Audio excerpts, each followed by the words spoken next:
What is going on, everybody? James Hancock here. I'm back to review Guardians of the Galaxy Volume 3, which goes into wide release later today.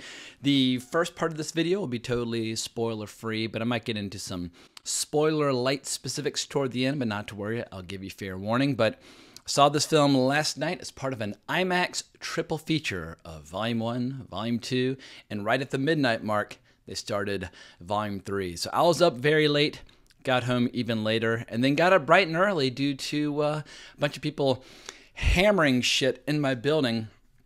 So I'm still not fully recovered. I've had about 9 cups of coffee just to try to like get my game face on for this video. But anyway, we're going to do the best that we can in spite of the fact that I'm not feeling 100%. So let's start with my overall impressions. Volume 3 is much better than Volume 2.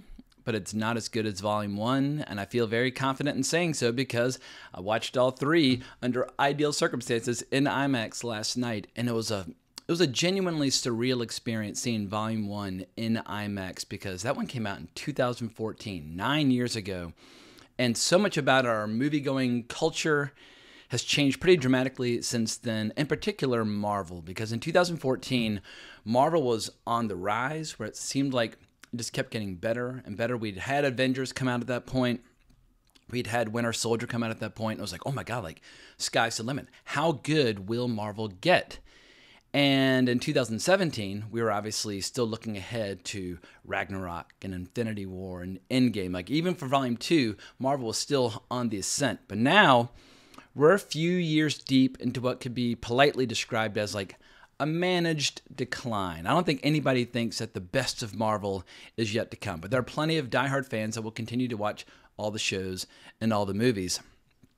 But in a weird way, Volume 3 should have been the end of the Marvel Cinematic Universe. If it were to stop right now, that would be just fine because this movie, in a lot of ways, is as good a farewell to these characters as Endgame was for Captain America and Iron Man.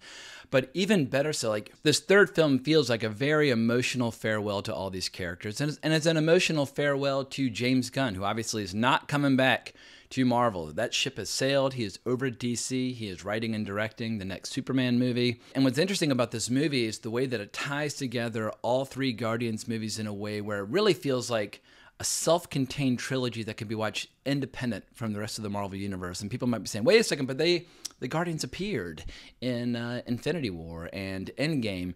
That's true, but I feel like if you were completely cold and unfamiliar with the Marvel Cinematic Universe and you just sat down and watched Volumes 1 through 3, it would make sense as a self-contained little corner of the Marvel Cinematic Universe. I guess the one key difference between Volume 1 and the other films, I feel like Volume 1 was a great introduction to the cosmic side of the Marvel Cinematic Universe. It was, stylistically distinctive from the rest of the universe, had the added bonus of all these cool needle drops and pop tunes, and it felt like the Guardians were players in a much larger struggle inside the Marvel Cinematic Universe, whereas Volume 2 felt like a movie about Quill and his relationship with his father. Volume 3 feels like a movie about Rocket. And I would argue that some of the best scenes, some of the most emotionally impactful scenes, some of the most traumatizing scenes of James Gunn's career are tucked away inside Volume 3 through the flashbacks of Rocket's life and how he became this unique creature that he is. But as fantastic as those scenes are, and as diabolical and twisted the villain might be, the High Evolutionary, played by Chukwudi Iwuji, if I'm saying his name correctly, I'm sure I'm not. Anyway, really good Nigerian actor who obviously has experience with James Gunn through Peacemaker. But he's one of the best villains that Marvel has ever produced. And he's my favorite kind of villain where, in theory, he wants to create utopias. He wants to do the good thing or the right thing. But he just repeatedly continues to commit atrocities, all in the name of his noble goals. And I feel like if there were a central theme to this movie, the road to hell is paved with good intentions. And that's a rare message in the world of Marvel these days that isn't self-important or annoying. If anything, it's a cautionary tale where you have a very powerful individual with the absolute moral certitude that he knows exactly how the universe should be designed or redesigned. And there's no world and there's no society and there's no individual character that he's not willing to absolutely destroy and incinerate in the pursuit of his enlightened ideals.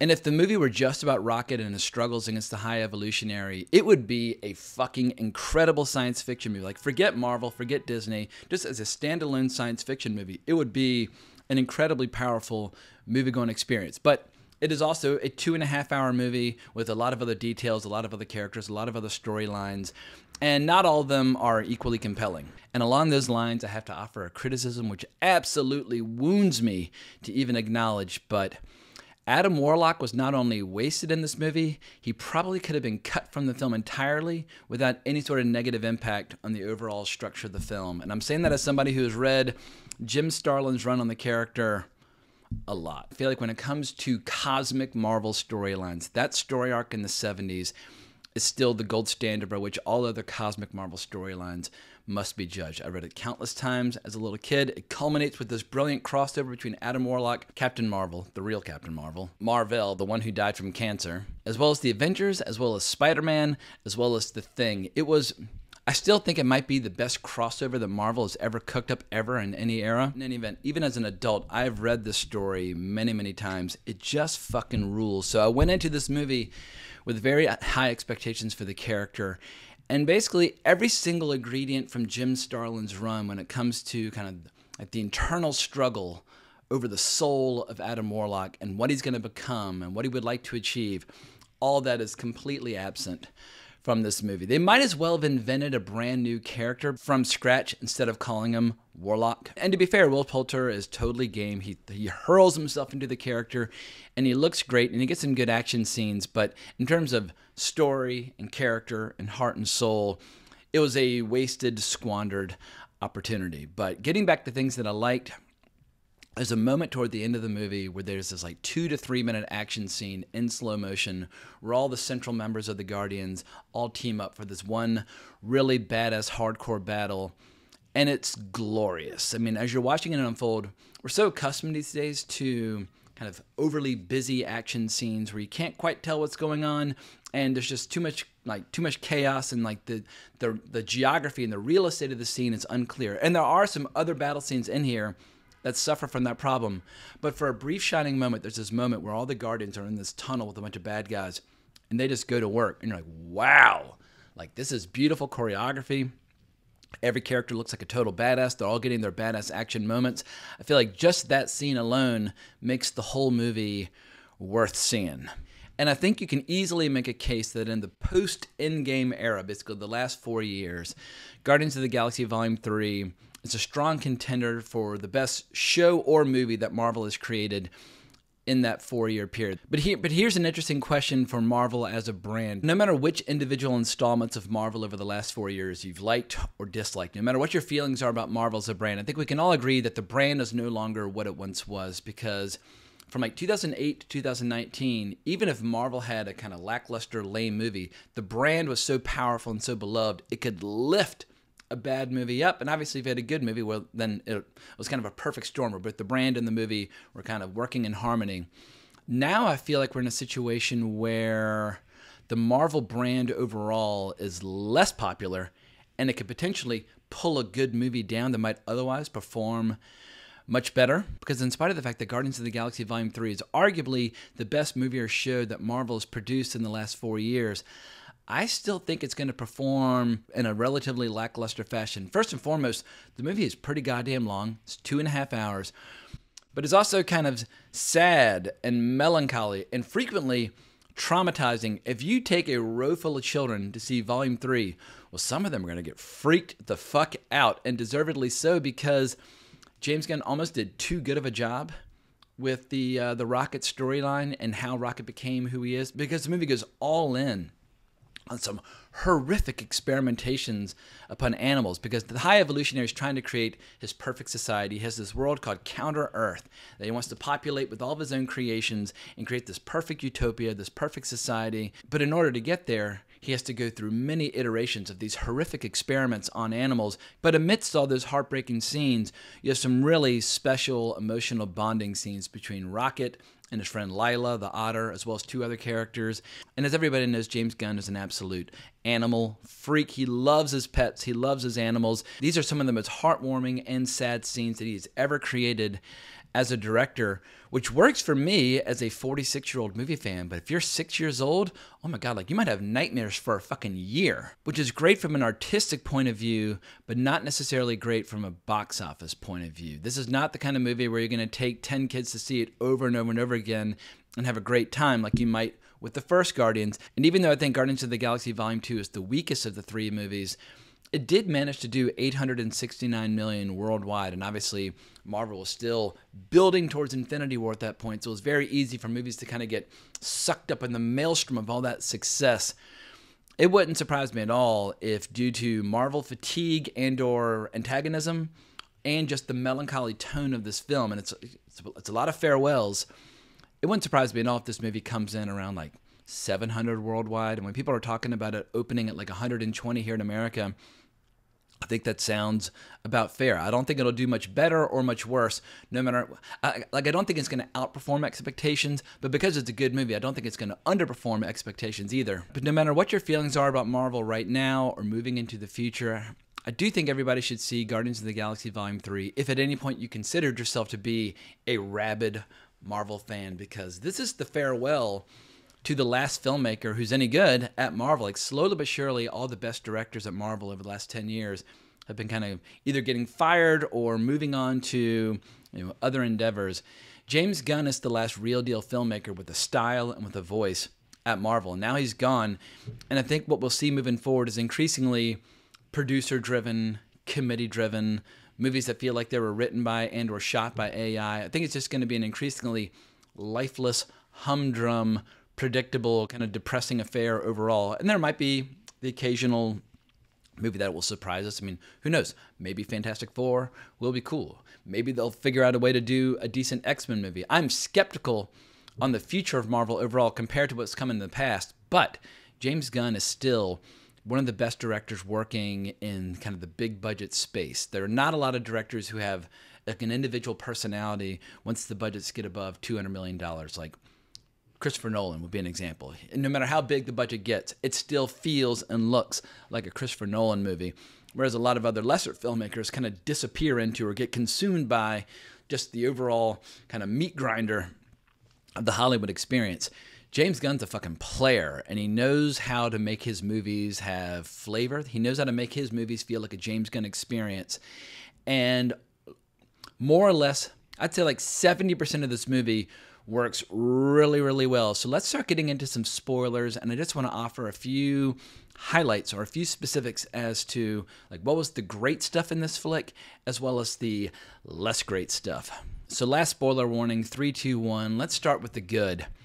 What blows my mind is how the world of the Guardians of the Galaxy has grown organically over the course of these three movies, whether you're talking about their home base of nowhere or the way their ranks have swelled. In spite of the fact that Yondu died at the end of Volume 2, they're basically now a team of 9. And I guess if you wanted to be really like strict on the actual membership, it's technically 6. But Gamora gets sucked into this movie, even though it's a different Gamora from the Gamora of Volume 1 and Volume 2. And even though Kraglin and Cosmo aren't technically in the field with the rest of the Guardians, they get heavy screen time this movie and get incorporated into the climax in really satisfying fashion. So for me, the team of the Guardians stands at 9 characters, and they're all fantastic. They're all equally interesting in their own ways.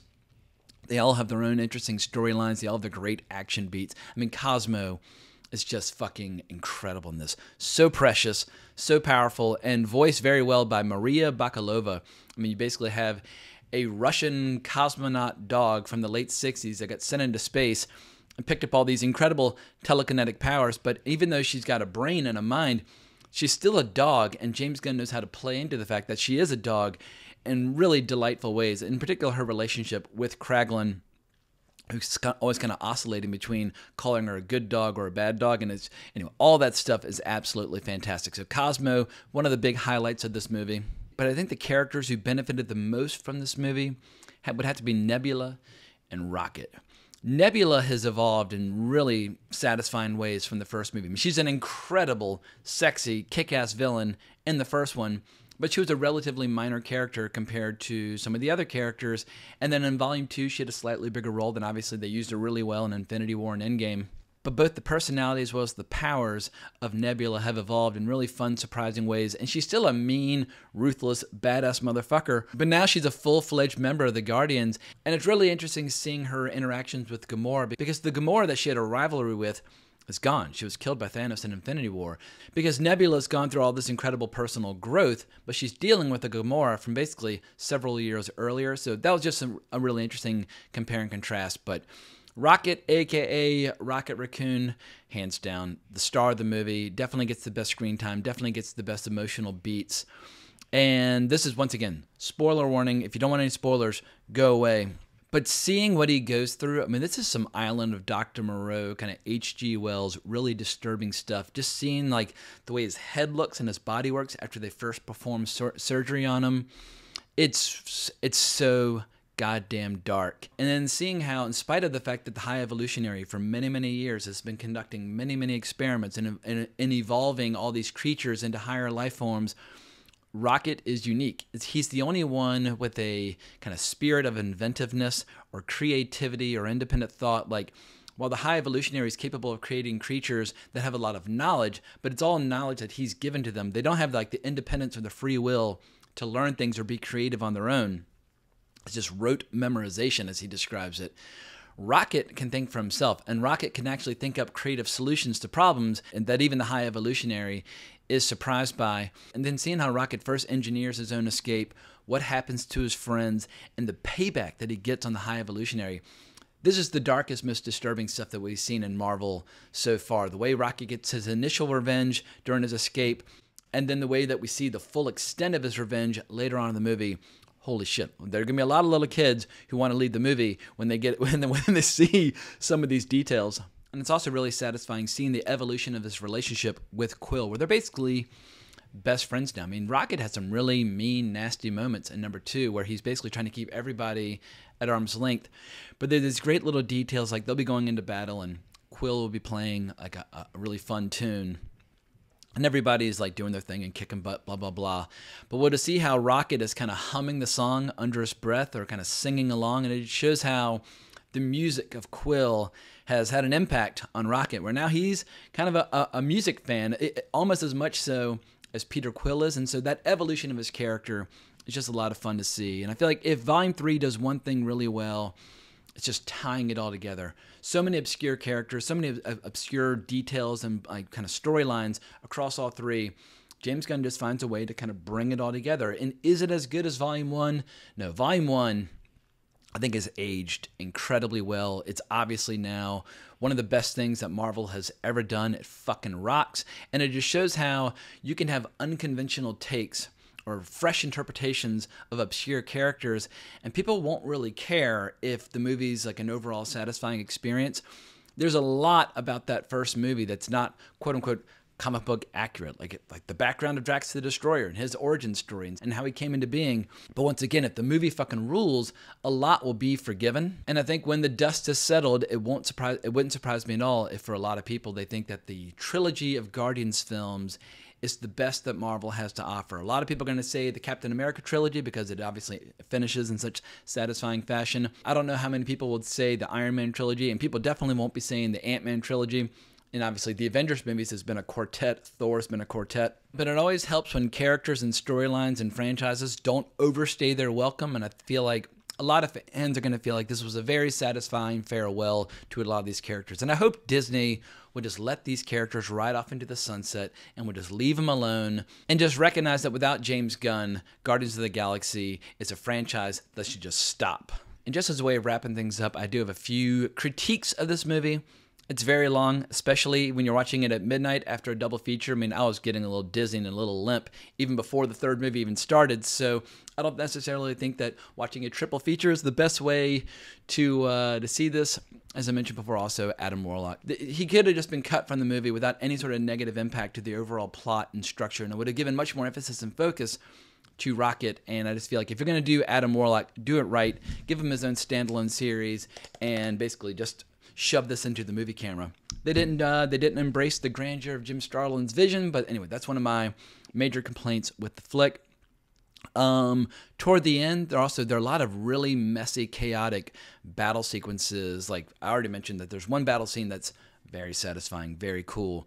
But it gets a little tricky toward the end, just keeping track of where the characters are and what's going on. And when somebody's doing something where they're basically like dodging enemies, like in their ship or whatever the case might be, if you don't quite know where everything is, what everybody's doing, it makes it less satisfying when they kind of escape by the skin of their teeth. And I just felt like the movie was trying to juggle so many characters and so many simultaneous battle scenes and so many daring escapes that a lot of it kind of gets lost in the confusion. But who knows, maybe that'll be a lot clearer on second viewing. But another critique I have is the wardrobe. A lot of the costumes in this movie are just terrible. And I feel like first rule of filmmaking, or first rule of Hollywood big budget filmmaking, let your stars be sexy and badass in appearance. That goes a long way.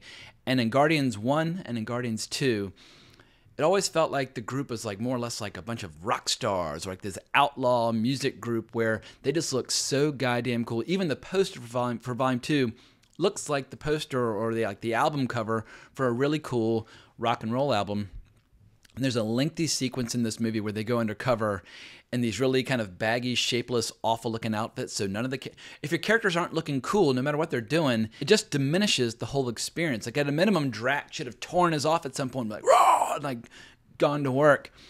And then we get into the uniforms later on in the movie, which are technically comic book accurate from a particular period of the Guardians of the Galaxy, but they're very bulky and they're very stiff. And I don't like them. Yeah, like, they should have been like more form-fitting or something like that. But when you have the benefit of a great-looking cast of really sexy, attractive Hollywood actors, make them look like the coolest motherfuckers who have ever lived at all times, because it just makes the movie-going experience much more satisfying. Compare Nebula from the first movie to the third movie, you're like, wait a second, like what's going on here? Another problem is that the overall approach to the Guardians franchise, which felt very fresh and very new and very original in 2014, has gotten a little stale. And I still love watching spaceships and superheroes flying through space to kick-ass pop tunes doing their thing. But the needle drops aren't quite as good in this, or they just feel a little kind of predictable and familiar. To put it in perspective, the summer of 2014, I listened to the soundtrack for Guardians of the Galaxy Volume 1 like 100 times all the way through. I mean, I really enjoyed that soundtrack. I will not be buying the soundtrack for Guardians of the Galaxy Volume 3. And so, yeah, once again, I just feel like it is time for everybody to walk away from this franchise. It still absolutely works, but it's no longer revolutionary the way that it felt back in 2014. And my last critique, once again, this is a heavy spoiler, so go away if you don't want any spoilers, but all the alleged tragedies and character deaths that I'd been hearing about leading up to the release of this movie, which I thought was going to give it these kind of like tragic dimensions or proportions, and everybody kept saying, oh, we shot all these character deaths, so even the actors don't know who's going to make it and who's not. It was all total bullshit.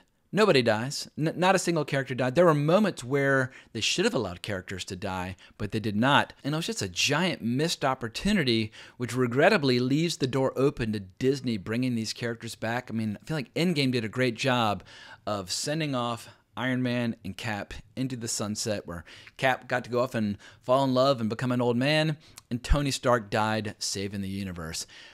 Great finales for those characters, great ways of saying farewell, and this movie would have benefited from a few tragic, heroic sacrifices. And there were so many moments like, all right, I see it now. This is where Peter Quill is going to die in heroic fashion. And then they chickened out. I thought that was total bullshit, but your mileage may vary on how many character deaths you wanted to see, because in the end, the only person that dies is the fucking High Evolutionary, which is, par for the course for Marvel. At any rate, I think I've said enough at this point. Let me know what you think down in the comments below. I'll be very curious to see both the critical and audience response, as well as just the overall box office, because everybody's favorite sport these days is, to what degree is Disney in trouble? Like in 2019, they had 8 movies that grossed over $1 billion. Like 8 of the 9 movies that came out that year that grossed over $1 billion, once again, 8 of them were Disney movies. That was obviously a very successful year. Disney's not going to have 8 movies gross $1 billion this year. And so everybody, like, depending upon what narrative you're pushing about Disney, like, are they on the way up, are on their way down? Everybody kind of roots for and or roots against the Disney product as a way of kind of reinforcing their worldview. And every failure becomes an indictment of the Disney brand overall, and then every successful film or every good film like Guardians of the Galaxy Volume 3 kind of becomes an inconvenient blip or statistical outlier. So I'll just be very interested to see come Sunday what everybody's saying about Disney's prospects overall. But I'm rambling. Got to wrap this up. Please hit that notification bell if you want future videos. Hunt me down on Twitter at Geeking Out if you want to talk more about Marvel or Guardians or whatever. But thank you so much for watching my video. I really appreciate it. But more importantly, as always, onwards and upwards.